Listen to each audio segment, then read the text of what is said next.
Et stop, tu roules sur le boulevard BD, ce manga est fait pour toi. Asadora 8. Yone, la camarade de classe d'Asa, qui rêve de devenir une star du show business, vient de décrocher une place dans une audition. Elle aura lieu dans la salle de Monsieur Noro.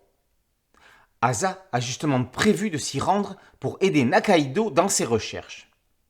Pendant ce temps, la rédaction du Daily Every Sports, qui vient de titrer sur l'apparition de la bête monstrueuse dans la baie de Tokyo, est assaillie de plaintes au téléphone de lecteurs qui ne croient pas en ses sornettes.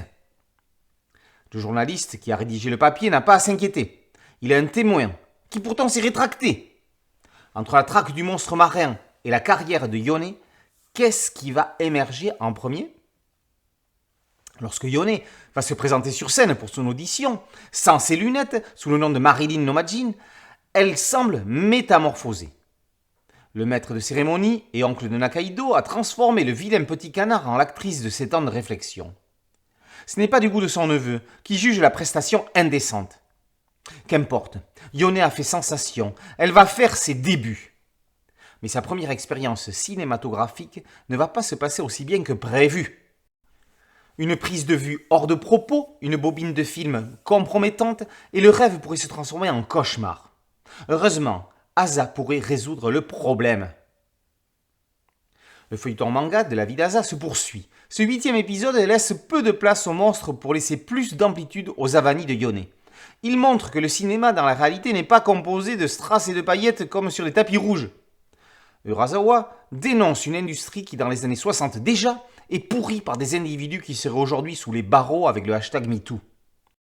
Ça prouve qu'il aura fallu attendre plus de 60 ans avant que certains agissements puants puissent être dénoncés. Quand le mangaka parle de feuilleton pour son manga, il ne trompe pas son lecteur. Il passe d'une problématique à l'autre en les imbriquant parfois, d'un groupe de personnages à un autre, en faisant intervenir certains parmi d'autres, comme Nakaido, l'assistant du professeur Yodogawa, qui était sur les traces de la bête, se retrouvant à l'audition de Yone.